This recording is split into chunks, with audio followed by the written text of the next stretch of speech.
2023's The Flash is finally available in theaters, and this is my spoiler-free review, so if you haven't had the chance to watch the film yet, you are safe. In the film, we follow Barry Allen, aka The Flash, who uses his super speed to go back in time and save his mother, but in doing so, he creates a version of his universe with no Justice League to stop the oncoming threat, General Zod. But just because there's no Justice League, it doesn't mean he's fighting alone. He also has the help from Michael Keaton's Batman, as well as Sasha Calle's Supergirl, and an alternate version of himself. When it comes to the cast, I already mentioned a couple of names there. Sasha Calle as Supergirl, which I'll talk about a little bit more in a minute here, but Michael Keaton as Batman. It was awesome to see Michael Keaton as Batman on the big screen. Obviously, I never saw Michael Keaton on the big screen as Batman because I'm only 22. I grew up more on the Christopher Nolan films. I know I'm probably making a lot of you feel old right now, but I didn't have as much of a connection to the Michael Keaton Batman as much as I did with Christian Bale. That being said, it was still very cool to see Michael Keaton as Batman on the big screen, as well as Ben Affleck as Batman on the big screen. That's right, you don't just get one Batman, you get two. This is the last time we'll see Ben Affleck as Batman on the big screen, most likely. It was nice to see him get a little bit of a send-off, even if he didn't get that much to do in the film. But then, as I mentioned before, we have General Zod in here, played once again by Michael Shannon. Then we have the return of Henry Allen. Henry Allen is Barry's father, and he showed up in the Justice League film, both the Snyder Cut and the theatrical version. He was played there by Billy Crudup, but was recasted for this film. They went with Ron Livingston, who I think did a great job in this film. Not going to mention him again throughout the rest of the video here, so thought I'd mention him now, but seeing him in this movie reminds me of seeing him in Office Space, which is a movie I very much love and he stars in, so yeah, it's kind of cool to see him playing Barry's dad in this movie. Then, as Barry's mother, Nora Allen, we have Maribel Verdú, who, like Livingston, I'm not going to mention throughout the rest of the video, but oh my gosh, does such a great job in this movie. And in a way, she's kind of the heart of the film, but that's all I'll say there. But last, and certainly something, I was going to say not least, but I don't really know if that would apply here. We have Ezra Miller as Barry Allen / The Flash. Not going to be mentioning any of the negative stuff having to do with this actor outside of the film here. I'm just going to be talking about the performance alone, which leads me into my review. Starting with the positives, I think Ezra Miller did fantastic in this movie. I mean, sure, at times was I a little uncomfortable / weirded out by seeing Ezra Miller on the big screen doing certain things, talking about certain things. Yeah, a little bit, but at the same time, I got so lost in their performance and really only saw Barry Allen the whole time. But speaking of Barry Allen, we get two Barry Allens in this movie, as I mentioned before, and having two Ezra Millers in this movie may seem a little scary to some, but honestly, it's one of the aspects that makes me like this movie most. But I absolutely think that Ezra killed both the comedic side and the more emotional sides of the character, or both characters, I should say. I never once felt like I was getting the same character twice. I felt like I was getting two different characters, which I feel is not an easy thing for an actor to do.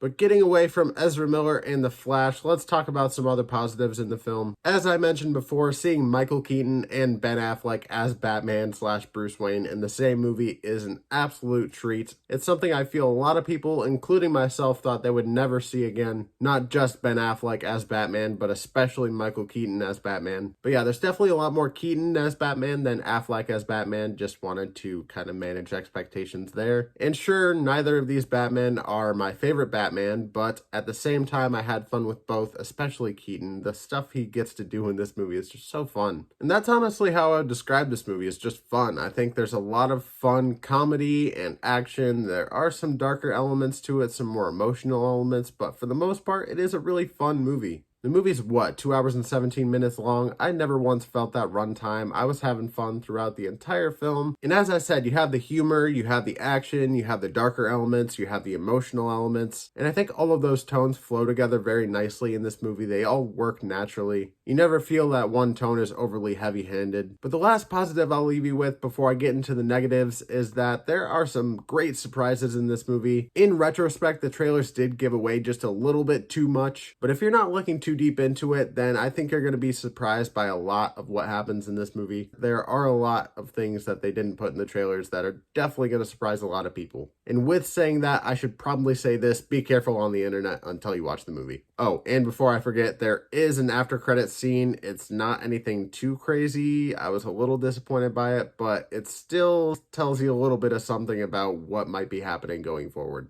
But getting into the negatives, I only have a few really, starting with the pacing. Like I was saying before, having the film be 2 hours and 17 minutes long and not feeling the runtime whatsoever, that's not necessarily a bad thing, but at the same time, the pace of this movie is very fast. Kind of funny considering the movie's called The Flash. But there's so much going on in the film that it really can't take the time to slow down with any particular thing. It takes as much time as it can, but for the most part, it's go, go, go until you get to the end. Which for my attention span really isn't the worst thing, but at the same time, for other people out there, it might be something you'll notice more than I did. Don't get me wrong, it's still a negative for me. I still notice it. I do think it affects the story. Because when the film is go, go, going, it leaves some characters to feel a little bit underdeveloped. One character in particular being Sasha Calle as Supergirl. I think her introduction was really cool. I think all her action scenes really work, but no shade towards the actress, I don't think her delivery was the best. She was a little stoic, a little one note, and I was hoping for a little bit more personality out of her, I guess. I feel kind of mean saying that, but that's just kind of how I felt. And along with that, it also kind of felt like she was there just to have General Zod as the threat and have it feel natural. So with her being underdeveloped, it almost feels like General Zod is underdeveloped. And I know we've gotten him in a movie before, Man of Steel, but kind of like Gamora in the MCU, we're seeing a different version of him that didn't fight Superman. So you're essentially introducing a new version of the character, but they didn't really feel the need to develop anything about him or change anything about him. Honestly, in the grand scheme of things, he didn't feel like the main threat of the film.